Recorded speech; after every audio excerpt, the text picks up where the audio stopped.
আমরা ছাড়া খবর হয় না।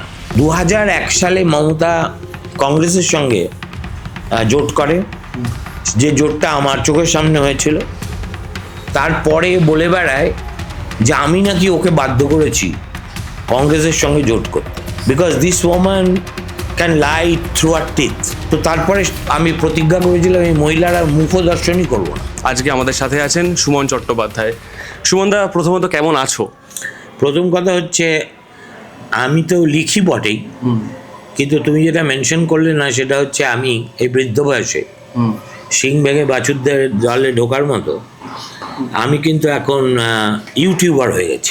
ফলে আমি আনন্দবাজারের গজতন্ত্র মিনারের একদম উপরে থেকেছি, সেখান থেকে বাংলা কিরম দেখতে লাগে দেখেছি। তার আগে আনন্দবাজার পত্রিকায় ব্যুরো চিফ ছিলাম দিল্লিতে, সেখান থেকে রাজধানী কেমন দেখতে লাগে দেখেছি। আবার এই সব কিছু সালা ছেড়ে একদম এসে পড়েছি ফুটপাতে। আবার ফুটপাত থেকে জীবনের লড়াই আবার শুরু করেছি। তখন আমার বয়স প্রায় 50। আচ্ছা, ঠিক আছে। সেই 50 বছর বয়সে প্রথমে একটা ট্যাবলয়েড বার করলাম, তারপরে একটা খবরের কাগজ বার করলাম, নিজের বাড়ি বন্ধক দিয়ে। নিজের এই যে বাড়িতে বসে আমি কথা বলছি, সেই বাড়িটা ব্যাংকের কাছে বোকার মতো বন্ধক দিয়েছিলাম, আর মনে করেছিলাম এই বন্ধকের টাকা দিয়ে একটা খবরের কাগজ খোলা যায়। তারপরে 5-6 মাস পরে বুঝলাম যে টাকা তো ফুরিয়ে যাচ্ছে, কোনো টাকা আসছে না, ফলে বন্ধ করেই তো বাধ্য হলাম। তারপরে আমি একটা পাক্ষিক ম্যাগাজিন বের করেছিলাম, যার নাম ছিল একদিন লাইভ। তারপরে আবার 2009 সালে আমার তো বাঙালির জেদ, সেই জেদটাকে সম্বল করে এবং কয়েকজন আমার অতি নিকট বন্ধু বান্ধবের সাহায্যকে সম্বল করে আমি আবার কাগজটা শুরু করি। আচ্ছা, অন্য জায়গা থেকে। এবং সেই কাগজটা ক্রমশ বাড়তে থাকে। তো আমি তো কাগজ করেছি, আমার তো টাকা নেই, আমাকে টাকা যে দেবে আমি তার কাছ থেকেই নেব। এবং সেই সময় যারা তথাকথিত বাঙালি উদ্যোগপতি বা ব্যবসায়ী হিসেবে সর্বজন স্বীকৃত ছিল, পরে তাদেরকে চিটফান্ড মালিক বলা হয়েছে। ঠিক আছে। তো আমার আই কুড নট কেয়ারলেস। আমার বক্তব্য হচ্ছে, যে আমাকে অর্থ সাহায্য সে কোথা থেকে টাকা তোলে এটা দেখা তো আমার দায় নয়।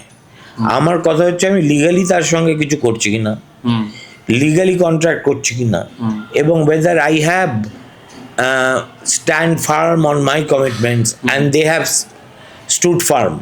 যাই হোক, আমি ব্যক্তিগতভাবে কোনো রকম কোনো অন্যায়ের কাজ করিনি, কিন্তু আমাকে জেল পাঠিয়ে দিয়েছে। জেল পাঠিয়েছে তার পিছনেও রাজনৈতিক কারণ। তার কারণ হচ্ছে 2002 সাল থেকে ওই গুজরাটের রায়টের পর, তখন আমি আনন্দবাজার পত্রিকায় কাজ করি। তখন থেকে আমি am a bitter critic of the man concern. নাম নিচ্ছি না, আবার পাঠিয়ে দিতে পারে। ঠিক আছে। তো and I continue with that. And some people, আরেকটা যেটা আমার বিরুদ্ধে তৈরি হলো, এখানে বলা হলো যে আমি নাকি মমতা বন্দ্যোপাধ্যায়ের ক্লোজেস্ট এভার সাংবাদিক, এবং I completely not only guide Mamata, but whatever Mamata does is according to what I tell her. হ্যাঁ, মানে অনেকে আমরা যখন আস্তে আস্তে পড়ছি তোমার ব্যাপারে, তখন আমরাও শুনতে পেয়েছি যে মমতা ব্যানার্জিকে অগ্নিকন্যা তৈরি করার পেছনে তুমিই ছিলে। অগ্নিকন্যা এই কয়েনেজটা আমি দিইনি, কিন্তু আমি মমতা ব্যানার্জিকে দেখেছি 1984 সাল থেকে, যখন সে প্রথম জিতলো যাদবপুর। আর আমি সাংবাদিকতা এসেছি 81-তে। আচ্ছা, আমি দিল্লিতে বদলি হয় 85-তে। ফলে মমতা বন্দ্যোপাধ্যায়ের সঙ্গে আমাদের ওঠা বসাটা দিল্লিতে থাকাকালীন দৈনন্দিন হয়ে গেছিল। আচ্ছা, কারণ আমি পার্লামেন্ট যেতাম, আর মমতা খুব পাবলিসিটি ক্রেজি। ফলে আনন্দবাজারের কে, আর সেই সময় তো কোনো অন্য আপদ ছিল না, কোনো টেলিভিশন ছিল না, কোনো ডিজিটাল এজ তো অনেক অনেক ফার ক্রাই। ফলে আমি মমতাকে দেখেছি দেখেছি দেখেছি।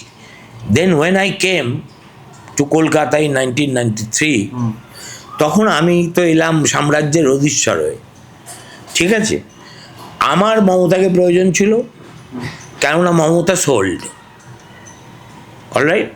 আর মমতারও আমাকে প্রয়োজন ছিল, because if her stories get published in Anandabazar, তাহলে she also gets equally benefited. So it was a kind of quid pro quo which had no personal business but based upon mutual understanding.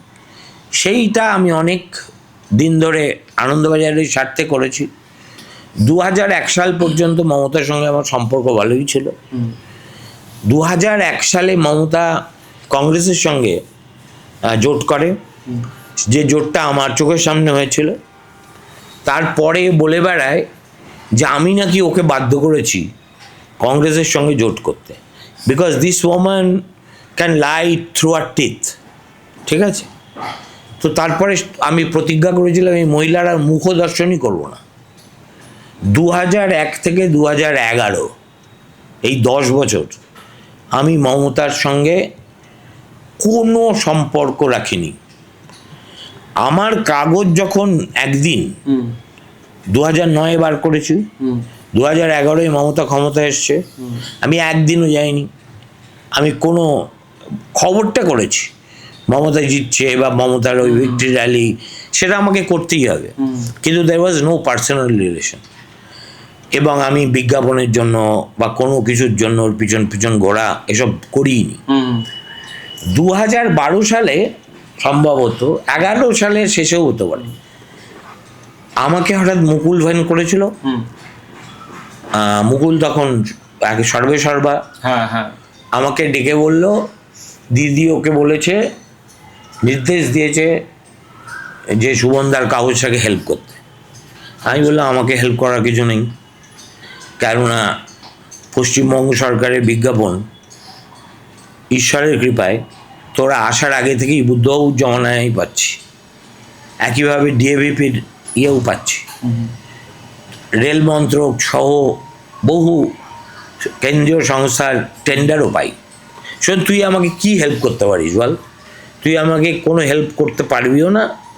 আর তুই যদি বলিস সুমনদা কিছু কাঁচা টাকা নাও, তাহলে তো এখান থেকে আমি তো বেরোবই, বেরিয়ে বাইরে গিয়েই বলবো যে তুই আমাকে কাঁচা টাকা অফার করেছিস। তুই তো জানিস আমি কী লেভেলের খরচর লোক। বললো হ্যাঁ সব সেটা আমরা জানি না, পটুয়াপাড়ার অগ্নিকন্যা কি আর আমরা ভুলে গেছি? আমি বললাম যে তখন ওর সঙ্গে খোঁজ গল্প করলাম, আফটার অল অনেক দিনে পরিচিত, খোঁজ গল্প করলাম। আর একটা না 2 কাপ দুধ চা দিল, জঘন্য, মানে খেলে অ্যাসিড হয়। আমি বললাম যে তুই এতদিন পরে আমাকে ডেকে এইসব খাওয়াচ্ছিস, কোথায় একটা ভালো দার্জিলিং টি নিয়ে আসবি, ব্ল্যাক টি এটসেট্রা। ফলে আমাকে বলছে সুমনদা তৃণমূল কংগ্রেস ওসব চলে না, তৃণমূল কংগ্রেসে সবাই দুধ চা খায়। আমি তো তৃণমূল কংগ্রেস করি না, হ্যাঁ, আর দুধের ব্যবসাও করি না, আর কাউকে দুধের গাইও বলি না। ঠিক আছে, সুতরাং এগুলো তোদের ব্যাপার, যাই হোক আর কি মেলে আমি চলে এলাম। তারপরে আমি 2012 সালের অগস্ট মাসে আমার নিজের কাগজটা বিক্রি করে দিয়ে আমাকে টাইমস অফ ইন্ডিয়া বাধ্য করলো, ওদের যে বাংলা কাগজটা বের করলো এই সময় তার সম্পাদক হতে। সুতরাং আমি তারও প্রতিষ্ঠাতা সম্পাদক। ওই কাগজটা বের করতে গিয়ে আমি বুঝলাম যে এই বড় corporate house is nothing but an extortion machinery. আমি তো আনন্দবাজারের ট্র্যাডিশনে বড় হয়েছি। আমার 1983 থেকে 2004 এত বড় লম্বা ইনিংস খেলেছি আনন্দবাজারে।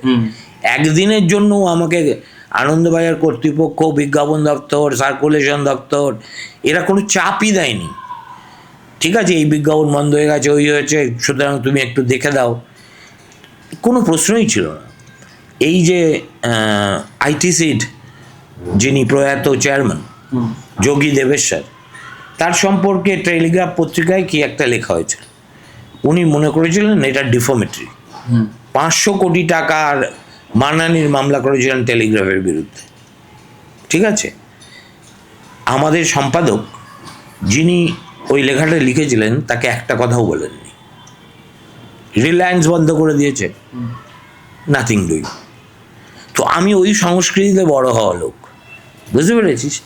ফলে আমার যেখানে ক্যালকুলেশনে ভুল হয়ে গেছিলো, আমি মনে করেছি টাইমস অফ ইন্ডিয়া আনন্দবাজারের চাইতেও বড় প্রতিষ্ঠান, আর আমাকে একটা কঠিন চ্যালেঞ্জ দিচ্ছে, যেখানে এতগুলো কাগজ এসে গেছে বাজারে, সেখানে একটা নতুন কাগজ বার করে সেটাকে দাঁড় করানো is quite a challenge, and I love challenges, so I accepted.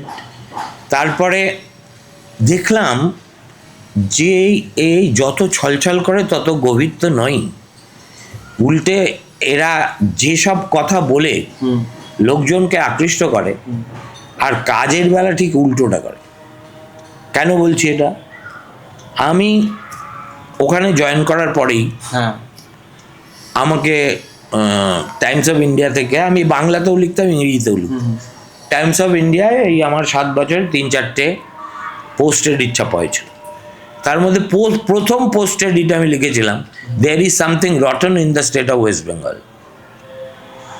শেক্সপিয়ারের হ্যামলেটে লেখা আছে, there is something rotten in the state of Denmark, বলে আমি একদম মমতা ব্যানার্জির অ্যাডমিনিস্ট্রেশনে খাল খিচে দিয়েছিলাম ইন দ্যাট আর্টিকেল। তা মমতা তো অত ইংরেজি পড়লেও বুঝবে না, কিন্তু কেউ ওকে পড়িয়েছে, সঙ্গে সঙ্গে বিজ্ঞাপন বন্ধ। আচ্ছা, এবার এই যে আমি অ্যারেস্ট হওয়ার আগে পর্যন্ত 2012 থেকে 2018 ডিসেম্বর ওই কাগজে ছিলাম, অন্তত 7 থেকে 8 বার আমাকে মমতার কৃপাপ্রার্থী হয়ে নবান্নে যেতে হয়েছে। প্রতিবার বিজ্ঞাপন বন্ধ করে দেয় আর আমার উপর চাপ সৃষ্টি হয়।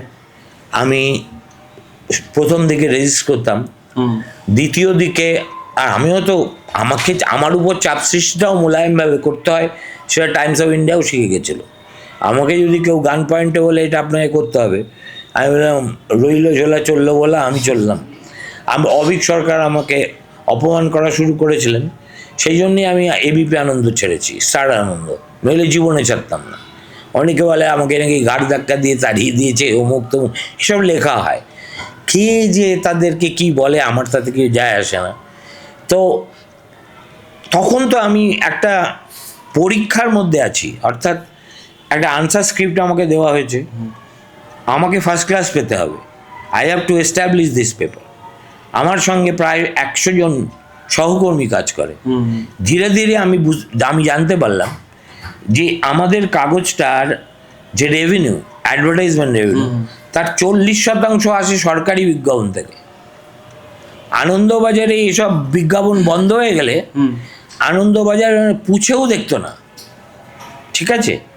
কিন্তু এই হাউস দেখলাম 3 দিন যদি বন্ধ থাকে, প্রথমে ওদের এই বাঁদিকে পেট ব্যথা শুরু হয়, যদি 7 দিন বন্ধ থাকে তাহলে ওদের নিঃশ্বাস বন্ধ হতে শুরু করে, আর যদি 15 দিন টানা বন্ধ থাকে তাহলে ভেন্টিলেটরে চলে যায়, ঠিক আছে? তো আমাকে আর সবাই জানতো যে মমতার সঙ্গে আমার একটা লাভের রিলেশনশিপ আছে, আমাকে কাগজ করতে হচ্ছে। অ্যান্ড কার বিরুদ্ধে কাগজ করতে হচ্ছে? আনন্দবাজার পত্রিকা।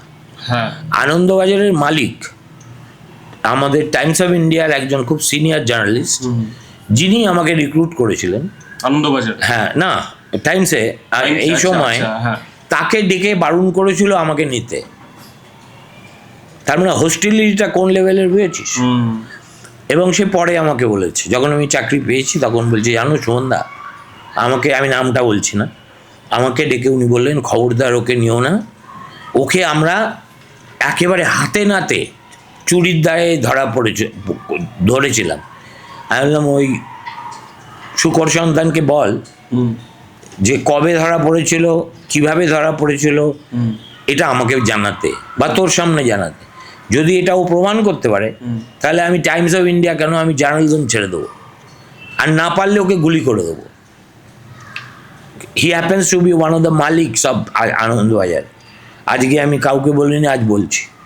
তখন আমাকে সে বললো, ছাড়ো তো সুবন্ধা, আমরা জানি না কেন কোন কথা বলে।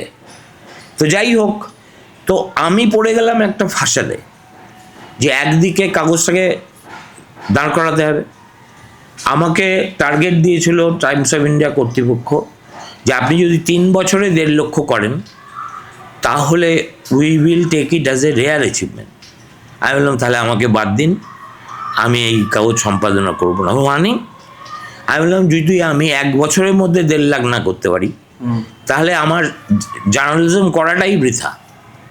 ঠিক আছে, 1.5 বছরের মধ্যে এই আনন্দবাজার, বর্তমান, অমুক তমুক যত বাজারে আছে সবার মধ্যে একটা নতুন কাগজ বের করে আমি 3.25 লাখ সার্কুলেশনে নিয়ে গেছিলাম। আচ্ছা, তখন টাইমস অফ ইন্ডিয়া দেখলো এ সালা এত ছাপলে তো আমাদের ক্ষতি। 3.25 লাখ কাগজ প্রডিউস করতে যে টাকা লাগে তার কমেন্সরেট টাকা যদি বিজ্ঞাপন থেকে না পাওয়া যায় তাহলে আর কাগজ চালিয়ে কী লাভ? কাগজের ইকোনমিক্সটা এরকমই। Circulation is an outgo and that outgo has to be matched with your inflow. যখন your inflow becomes more than the outgo, that is profit or margin. If it goes below down, then it is you are running at a deficit.